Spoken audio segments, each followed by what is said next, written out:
recently we had a Russian offensive in Kharkiv, and they were making some sort of a buffer zone in that region, in the northern part of Ukraine. I think cordon sanitaire. I don't know in French how do you call it, but Cordon it's sanitaire. That's true. That's true. That's yeah. true.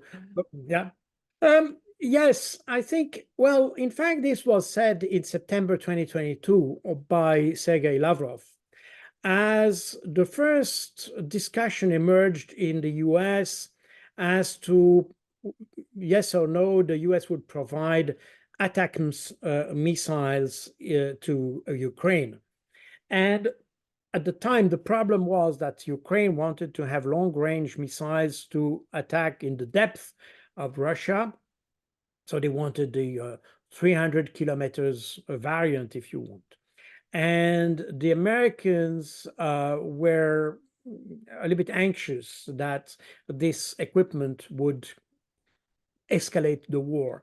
And so they provided Ukraine with a reduced range variant of the missile with just 100, 150 kilometers or so. So, but at that time, Sergei Lavrov said, during that discussion, he said, well, if you provide Ukraine with long-range missile, you will force us to create a buffer zone that extends beyond the range of those missiles. So if you send a missile of 300 kilometers range, you will force us to create a buffer zone of at least 300 kilometers. And that's exactly what happened. I mean, the long-range ATACMS was a red line for the US for a long time. And eventually, since they see no victory appearing at the horizon, the US decided to provide the long-range version so that Ukraine could hit Crimea and probably also the Kerch Bridge and so on and so forth. So the Russians, well, they are consistent with what they said. They say, okay, you provide long-range missiles. In addition to that, you had UK and France provide the Storm Shadow cruise missile and the French variant, which is the Scalp missile. So the Russians said, okay, you do that, so we extend our buffer zone. And that's, I think, that's the main idea. Where that will lead, where this offensive will lead, I have no idea. Again, Vladimir Putin said that he has no intention for now to attack Kharkov. And in fact, as a matter of fact, the Russian forces that are deployed in this offensive are not sufficient to take Kharkov. You have to consider that if you take, I mean, we say traditionally that if you want to be successful in an attack, you need to have a ratio of force of 3-to-1. And if you attack a city, if you want to be successful, you need to have a ratio of 10-to-1, basically.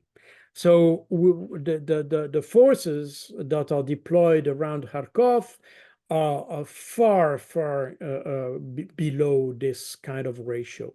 So we see that the Russians, for now, I don't know for the future, but I think these figures, or what we can observe, confirms what Putin said, that for now the Russians do not have the capacities to surround and attack or take over a city of like Kharkov. So we can believe the Russians on that, but they will not renounce to have this buffer zone. Though we have to remember that the main objective of the Russians remains, that's still the same objective, it's to demilitarize Ukraine. That means that the idea is not simply to extend the buffer zone by so many 100 kilometers. It's also to destroy the Ukrainian forces that are in this area. And That's exactly what we are seeing. They could move very fast to the rear and create occupy some empty zones that you certainly have behind the defensive lines of the Ukrainians. But it's not the name of the game. They want to destroy, they don't want to take ground or terrain or territories. They want to destroy the military capacities of Ukraine. And that's why the strategy of the West trying to expand this conflict, not simply escalate, because they have not managed, and they are probably not able to manage escalating the conflict, but at least to keep this conflict going on. It's, in fact, it will just allow the Russians to destroy more forces. And that's exactly what we are seeing now, that the Ukrainians have less and less capacities. The new law on mobilization just started yesterday or so, or today even, to enter into force today. That means that the Ukrainians are slowly depleting their own reservoir or reserve of individuals. And at one point, they will remove people from the factories, they will remove people from the universities, and so on and so forth. By the way, from the universities, it has started already. That's also one effect of lowering the age for being recruited in the armed forces. That will remove some people from universities. And that's the future of Ukraine, which is hampered. And this is exactly, that's why the Western strategy is, and we see that the Western strategy is not to help Ukraine. It's just to make Russia fighting and fighting and fighting. The idea is probably not even weakening Russia, but to provoke some kind of fatigue in Russia, and probably provoking some changes, political changes in the country because of the fatigue of the Russian people. The problem is that the Russians have, in fact, anticipated this question. And it's interesting to see, if you see the reports from foreigners in Russia, such as in Moscow and St. Petersburg and so on and so forth. And I know some journalists who have been there also. It's interesting to note that the average Russian doesn't even feel that there is a war in Ukraine. He knows it, but he doesn't even feel it, because the normal life has not been affected by the conflict. Meaning that this Western idea that the conflict could create a fatigue within Russia is even misguided, because the average Russian doesn't really care, in fact. They support the government. They support this idea of supporting the population of Donbass. They support the idea of supporting the Russian-speaking people in Ukraine. But the conflict itself doesn't bother them, in fact. And that's also the reason why the Russian policy to avoid casualties and fatalities seems to work. I mean, I was checking. You see that, you know, that there is an opposition website that's called Media Zona. It's an opposition media, in fact, that works with Medusa, which is a very well-known opposition media that operates, by the way, from the Baltic states. I think it's from Estonia or Latvia. I'm not sure. But in any case, so Mediazona works with these opposition media and works with the British BBC. And they make an estimate of the number of fatalities, of Russian fatalities on the battlefield, based on what you can find on the social networks, on the media, on the press, and so on and so forth. So we can argue about the methodology, but I think let's say it's a most credible methodology I have seen regarding the number of the evaluation of casualties and fatalities, since the government, both Ukrainian and Russian government, don't publish official figures for their own casualties. So if recently I looked at this Mediazona website, and I found that the number of Russian fatalities for the whole 2 years of conflict is roughly above 50,000 killed people, killed soldiers. While on the other side, in Ukraine, although there was an attempt to do the same kind of job, but it was closed down very quickly by the government last year. And the figures that are estimated by experienced individuals range between 400,000 and 600,000 fatalities. So we're not talking about fatalities. We're talking about not talking about casualties. We're talking about fatalities. That means killed people. So roughly, Ukraine has about 10 times the number of fatalities than the Russians. So meaning that beyond the ratio of fatalities, beyond the ratio and the figures, we can understand that in Russia, the conflict is not, doesn't affect the daily life of individuals. As a result, the Western strategy of trying to create this fatigue is totally wrong, because it doesn't, again, the problem of the West, they work based on their own assumptions, they take their assumptions as facts, but the reality is that the Russians are not even affected by this conflict.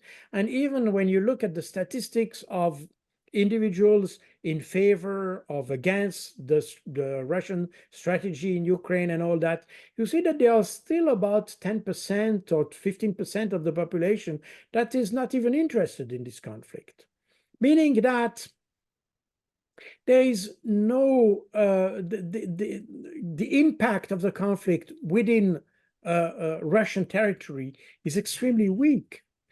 And so the Russians, in fact, are ready to wage a very long-lasting war in reality. And that is, by the way, reflected by the new composition of the government. I mean, I don't want to go, because you had probably other commentators commenting these changes in the government. But I just want to point out that Belousov, since we have the same academic background, if you want, we studied the same thing. I mean, this is econometrics, which is the modeling of economics based on statistics and mathematics, which is in fact the science of forecasting economy. And we have the same education, academic education. And that's why I understand why Vladimir Putin has chosen Belousov to succeed to Shoigu. Shoigu created or recreated the Russian military-industrial complex, if you want. because this military-industrial complex was extremely powerful during the Cold War. Then after the Cold War, there were other priorities, and this military-industrial complex was reduced. But now Shoigu resurrected that MIC. And the purpose of having Belousov in that is because Belousov used to work for the Ministry of Economy. So the idea here is to harness the capacities and the capabilities of the Russian economy to serve both the military needs and the civilian needs, and to develop the military-industrial complex without affecting the industrial civilian development, if you want. So that requires a very fine-tuning in combining the capabilities of both the military-industrial complex and the civilian industrial complex. Because traditionally, and that was the case during the Cold War, you had a lot of factories and production plants that were working on both civilian and military for military product. So, and this tradition remains more or less less than during the Cold War, but it remains a little bit in Russia, meaning that you really need to fine-tune your capabilities so that you don't have a civilian economy that becomes suffocated by the military economy. And that's in fact what was reflected in the various interviews and meeting where Vladimir Putin expressed the reason why he wanted to have this change. And that reflects also this idea of, or let's say the perception of the Russians that they are in a war of attrition. Russia wages an aggressive attrition war against Ukraine, but at the same time, because the West is providing continuous support to Ukraine, both in terms of finance, equipment, and even support to the Ukrainian economy, that means that the Russians are ready to wage a very long war, and they understand that the West wants to wage an attrition war against Russia. And that's the reason why for Russia, it's a key aspect to prepare for the future in the long run, not just to have a surge in the military-industrial complex to solve the problems of until the end of this year, for instance, in Ukraine, but also to be able to provide a long-term capability and capacity to Russia. And that's the reason of the nomination of Belousov to this position. So he will continue the work of Shoigu, but in a more integrated understanding of the problem. So that in fact reflects something that I have also explained in my book, The Russian Art of War. This is this holistic understanding of war by the Russians. They understand that war is not just what happens on a battlefield. War is a whole aspect. It affects the society. It affects the whole different dimension of a state and a nation. As a result, they have to prepare for that. And one aspect of this for the Russians, for this particular conflict, is to make sure that the conflict that is going on in Ukraine doesn't affect the morale and the activities in the mainland Russia, if you want.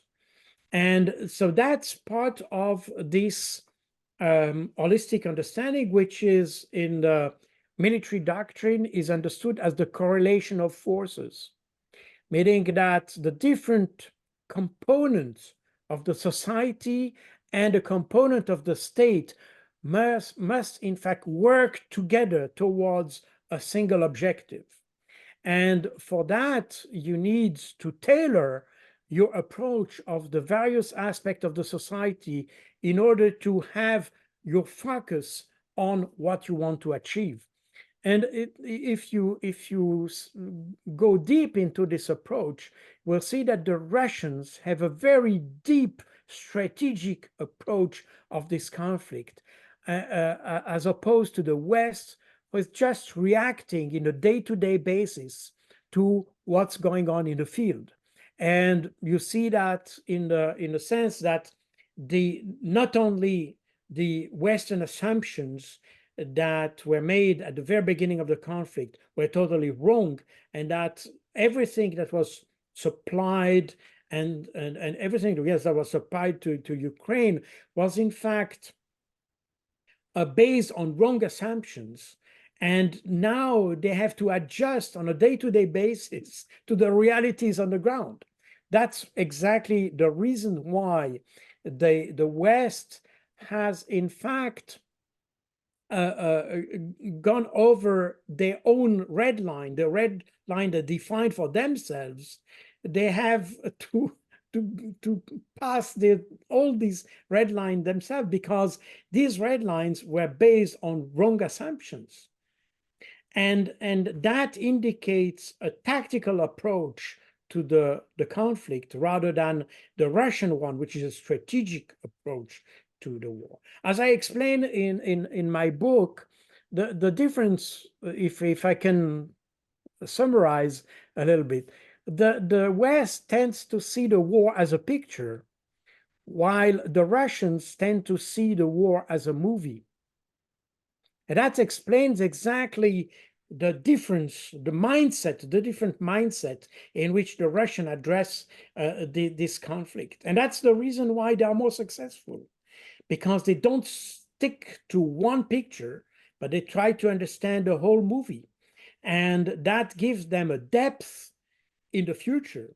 And that's exactly what, in fact, that will be the task of Belousov in addressing the development of the military and the military-industrial complex in harmony with the rest of the country, the development of the rest of the country. This is a perfect illustration of the concept of correlation of forces. And I think that's a key point of the way the Russians understand war. And that's also the key point that the West is missing. And that's the reason why in all the conflicts we have collaborated or contributed to, in Afghanistan, Iraq, and so on and so forth, we tend to stick to the tactical vision of the war, not a strategic vision.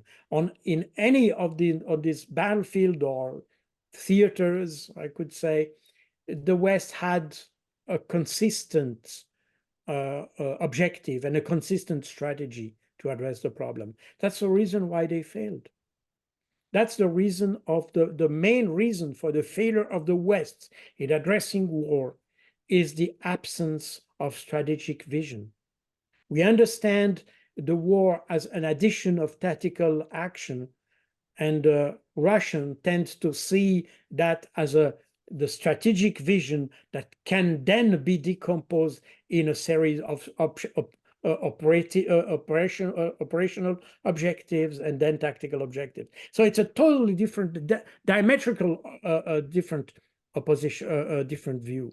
And that's the reason of the success of the Russians. And probably the Chinese are in the same way. Just before wrapping up this session, one more question would be the current situation in Georgia. We had a new law on foreign agents passed by the parliament, then vetoed by the president. And it's so amazing because I have never seen a foreign-born citizen being a president of a country. Here in Brazil, if you want to be the president of Brazil, you have to be born in Brazil. In the United States, the same. I have never seen such a thing. Recently, I've learned that the president of Georgia was not born in Georgia. She was born in France.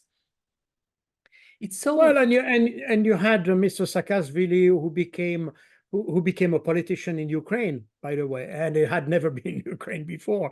So, but the problem is that we have to understand that these countries used to be part of the Soviet Union or in communist countries. And when the communism collapsed in the early 90s, you had no elites that were able to take over the political life.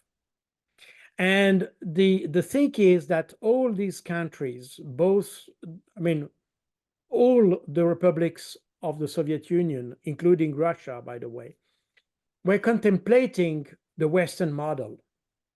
The problem is that they had no elites that were able to understand that model. They had no elite able to manage the country. All these elites had been trained under the communist rule. They were trained in the communist academies and military academies and so on and so forth. And you had no non-communist elite, so to say. So that was a challenge, because where do you get the right people to develop the country in this direction you want to go to? So that's a very peculiar situation, and that's the reason why you had several individuals who had been raised in the West, who then came back in their country of origin and started to make a political life there. You had a lot of politicians, for instance, especially the Baltic states and Poland and so on. A lot of politicians were trained in Switzerland, for instance. We trained them and then sent them some young ministers that I knew, because when I made a post-grade education in the Graduate Institute for International Studies in Geneva. I made those specific training for international relation, international security, and all that. But a couple of the guys I was studying to are today ministers in in Baltic states. So this is that was the problem in the early 90s. How do you get those elites? And that explains the reason why you have this situation. But it's a peculiar situation, because you have people, and that was very obvious with Saakashvili, because Saakashvili used to be the prime minister or president of Georgia, and then it was expelled. And by the way, now he's in prison in Georgia because of embezzlement, or I don't know, corruption. I don't know exactly the reason. But in any case, this guy left Georgia, his country, because he was offered a position in Ukraine. And in Ukraine, they offered a minister position, and you had even Americans that had, in fact, just a Ukrainian origin, and they came back and they received the Ukrainian citizenship, and so they had a political position in Ukraine, because there were no such elite in the country. So the problem there is to assess because the reason why we take Brazilian to lead Brazil and Swiss to lead Switzerland and so on and so forth is that at the end of the day, you need to work in the interest of your country. So you need to have to be bound to this country. You need to have your roots in this country. I mean, physical roots, not just intellectual roots. And that's probably the problem and the reason why you have the Baltic states. And I explained before that when I was in NATO, I noticed how these Eastern European officers had, in fact, much more, they had more relationship with United States than with their own country, because a lot of them were in fact immigrated in the US, during the whole Cold War. I mean, I remember when I was in Washington, D.C.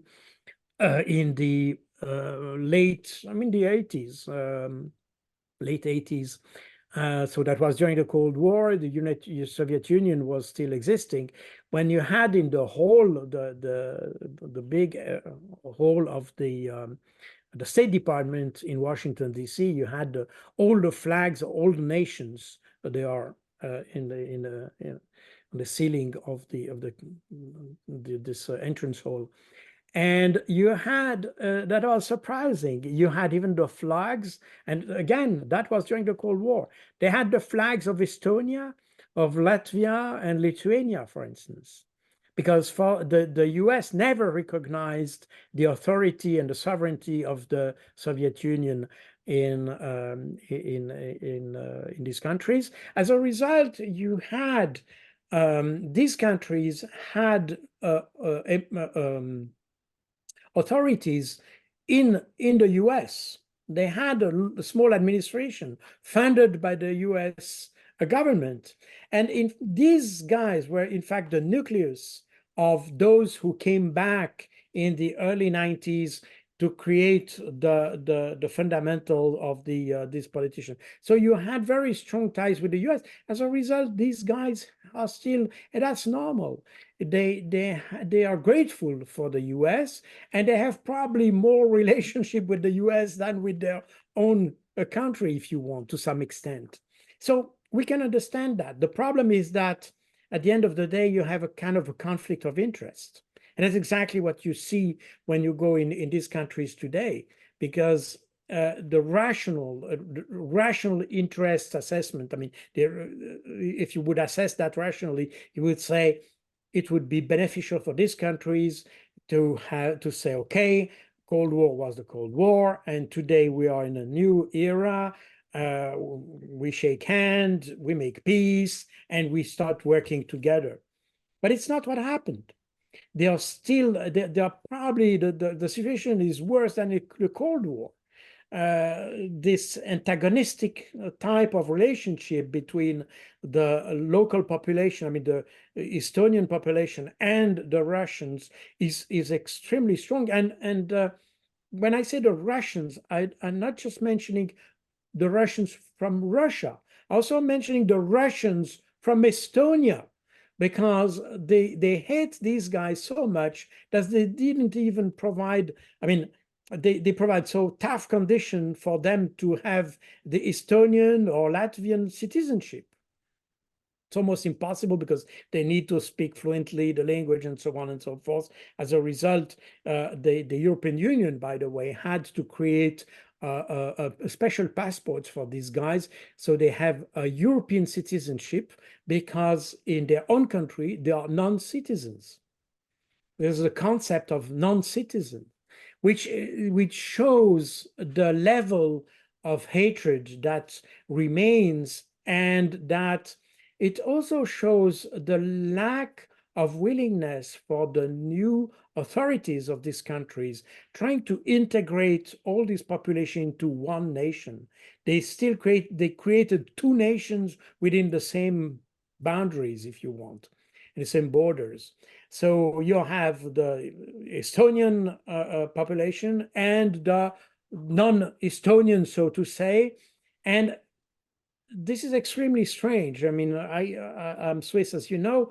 I come from a country where you have 4 different languages, 4 different national languages, and 3 official languages. And we have so different nationalities and so on. We speak Italian, German, Romansh, French, and German, of course. So for us, it's natural to have different nationalities, different culture into the same borders and working together towards the same objective. But it's definitely not the way the Baltic states saw the problem. And even in Ukraine, because I remember, and by the way, this is one of the key elements to understand the conflict in Ukraine, that the Ukrainians, especially when the new extreme nationalistic, ultra-nationalistic, even we can say neo-Nazi for some aspects of this new government that emerged in 2014. These guys had a so ultra-nationalistic approach that they considered the Russians as subhuman. And you had very interesting interviews, by the way, from people who were demonstrating in Maidan in 2014, explaining that they wanted a pure Ukraine, a Ukraine pure. And that was explained, by the way, in several texts that I mentioned in my books. That explained that they wanted an ethnically pure Ukraine. And that was reflected in the law on the indigenous people that was adopted on the 1st of July 2021, that explained that the different people in Ukraine coming from different origins have different rights. So it's not that the rights are given to anybody, the same rights to everybody. No, the rights you have depend on your ethnicity. And I have mentioned, probably I don't have it right away, but I can show that in the next if you agree to have another discussion on that. But a Ukrainian politician of the party, the servant of the people, the party of Volodymyr Zelensky, by the way. And this guy said on the 2nd of July, just after adopting this law, this lawmaker said, from now on, the Russians will not have the same rights as the Ukrainians. They will not benefit from all the constitutional rights of the Ukrainians, and they will not benefit from the human rights as the other Ukrainians. So that explains that the split within the Ukrainian society, which was in fact divided by ethnical criteria after 2014. And that explains how this conflict developed from that point, and in fact led to the situation we have today. And that explains also why you have a so wide support from the Russian population for the conflict in Ukraine, because the Russians know that, because what I said about this law, for instance, on indigenous people, this was not really reflected. I mean, no media mentioned that in 2021 in France, Belgium, or Switzerland, because of course nobody wants to advertise this kind of thing. But the Russians, they understand, they know that, because they know they have parents, they have family in Ukraine and vice versa. So that means that this information circulated. And by the way, that's the reason why Vladimir Putin wrote this article on the 12th of July 2021 about the unicity of the Ukrainian and the Russian people, and saying, he said in substance that there is no reason to make a difference between Ukrainians and Russia because they have the same roots. And that was interpreted in the West and in the Western media as Vladimir Putin doesn't want to recognize the sovereignty of Ukraine. But in fact, it was not the purpose. This article was explicitly a response to this law on indigenous people that was adopted on the 1st of July. And the purpose of that was to explain to the Ukrainians that there is no point making a difference, an ethnical difference between Russians and Ukrainians, and there's no point to have a war between these peoples. So this is something that, of course, the Western media has not reflected in any way, and explains why we don't understand this conflict. We don't understand it as the Russians understand it. And that's the reason why, for the Russians, the Russian population, there is an existential dimension of the conflict.